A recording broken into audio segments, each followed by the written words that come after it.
Pemirsa, viral jasa menaikkan motor ke trotoar di mana pemotor harus bayar Rp2.000 di Jalan Pejompongan Raya dekat gedung DPR RI Jakarta Pusat. Padahal aksi itu sudah pernah ramai diberitakan setahun lalu dan kini kembali terulang. Oh, ini kejadian lagi nih, jasa buka tutup portal. Sekelompok pemuda ini memberikan jasa yang tak biasa, yakni menaikkan motor ke trotoar di Jalan Pejompongan Raya dekat gedung DPR RI Jakarta Pusat. Aksi ini tidak gratis. Setiap pemotor yang meminta jasa mereka dikenakan biaya Rp2.000. Aksi pelanggaran lalu lintas ini pun direkam warga hingga viral. Berapa nih? Ya, itu 1.000-2.000 ya kan? Dalam video viralnya, perekam mengatakan jika aksi ini bukan yang pertama kali. Pada bulan Maret 2024 lalu, jasa naik trotoar berbayar ini ternyata juga pernah viral hingga berujung penutupan dan trotoar tersebut diperbaiki. Usai viral, trotoar kini sudah diperbaiki Dinas Perhubungan DKI Jakarta dengan menambah besi pembatas agar motor tidak bisa melintas. Sementara gerombolan pemuda yang membuka jasa ini sudah kabur usai video kembali viral. Tim Liputan iNews melaporkan. Pemirsa, menyambut HUT RI, Polda Metro Jaya menggelar gerakan pangan murah Polri. Bazar beras murah ini digelar hingga 16 Agustus mendatang. Sejak pagi warga mendatangi lapangan presisi Polda Metro Jaya berburu beras murah. Stok beras yang akan dijual sama bazar ini berlangsung sebanyak 40 ton. Warga dapat membeli beras medium bulog ini seharga Rp55.000 dalam kemasan 5 kg. Setiap pembeli dibatasi maksimal 2 kemasan dengan berat masing-masing 5 kg. Presisi di lantas Polda Metro Jaya mengadakan gerakan pangan murah Polri. Ya, pemirsa, siapa juara macet di kota Jakarta kalau bukan Jalan TB Simatupang? Kawasan perkantoran di Jakarta Selatan itu tak memiliki daya dukung jalanan yang bisa menampung ribuan kendaraan. Proyek abadi galian pipa membuat kemacetan semakin menggila.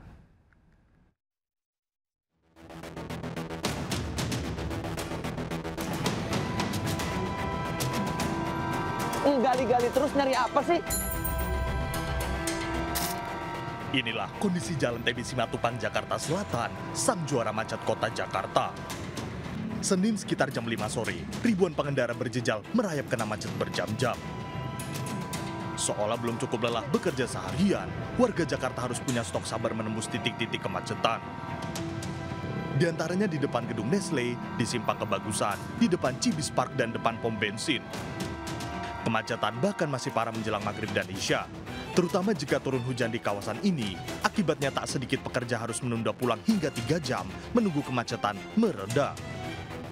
Sebagai kawasan yang dikelilingi ratusan perkantoran, Jalan TB Simatupang Jakarta Selatan ini tak memiliki daya dukung memadai. Ruas jalan hanya 2-3 lajur, tapi dipaksa menampung ribuan kendaraan per jam. Ditambah parah karena sering ada proyek galian pipa yang memakan sebagian lajur jalan. Seorang warganet bahkan meluapkan kekesalan soal proyek galian tiada akhir di kawasan ini. TB Simatupang jalanannya kecil, motor mobil segunung, di depan Cibis ada galian lagi. Gali-gali terus nyari apa sih? Ada antam, ada nikel, ada apa sih? Kekesalan warga soal macet TB Simatupang juga ramai di media sosial sejak kemarin.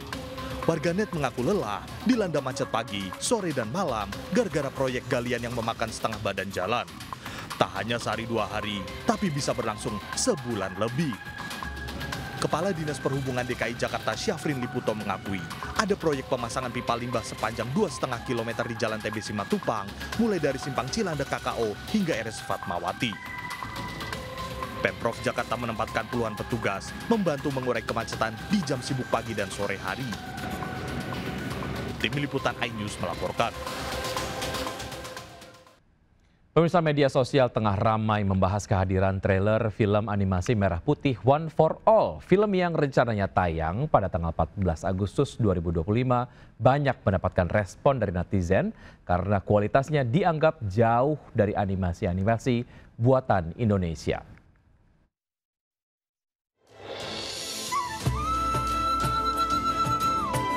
Film animasi merah putih One for All menuai banyak sorotan publik jelang penayangannya tanggal 14 Agustus 2025.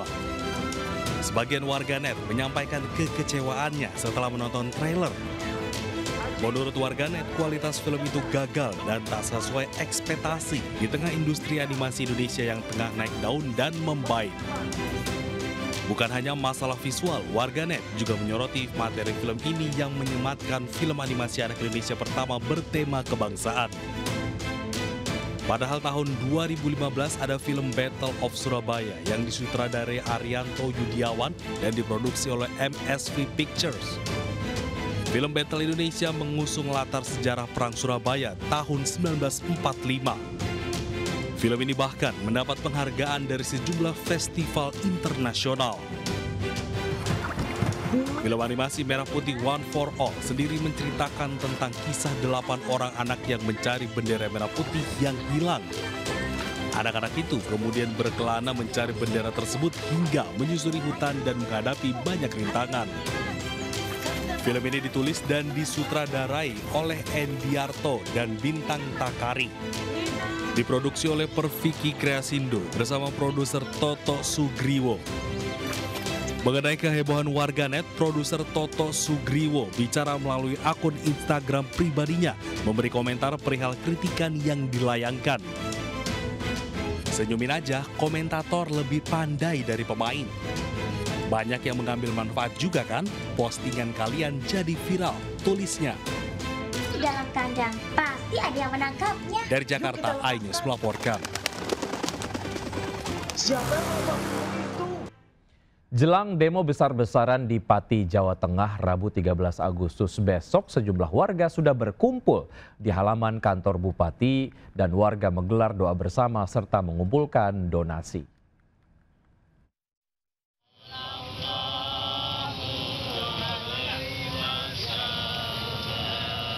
Di tengah hujan deras, ratusan warga Pati berkumpul di alun-alun dan halaman kantor Bupati untuk memprotes tindakan Bupati Sudewo yang dinilai arogan. Hujan deras yang mengguyur pun membuat donasi yang terkumpul basah kuyup. Warga berupaya mengamankan barang-barang donasi dengan plastik, terpal maupun spanduk. Meski di tengah guyuran hujan, warga tetap bertahan di depan posko donasi bersalawat untuk menuntut Bupati Sadewo turun dari jabatannya. Sebagian warga lainnya bahkan melakukan ritual khusus sebelum gelaran aksi 13 Agustus mendatang. Sementara itu, gerakan masyarakat menanggapi kenaikan PBB P2 terus bergulir walaupun Bupati telah membatalkan kebijakan tersebut. Warga terus melakukan aksi damai di depan pendopo Bupati. Bahkan beragam aspirasi warga mengerucut pada pemakzulan Bupati. Menanggapi isu pemakzulan dirinya, Sudewo mengimbau agar warga tidak terprovokasi akan isu yang sedang berhembus. Dirinya juga sudah meminta maaf terkait kenaikan PBB dan juga kebijakan 5 hari sekolah yang akhirnya telah dibatalkan. Meski demikian, warga Pati terus memberikan donasi beragam kebutuhan untuk aksi demonstrasi 13 Agustus mendatang. Dari Pati, Jawa Tengah, Lazarus Andi, iNews melaporkan.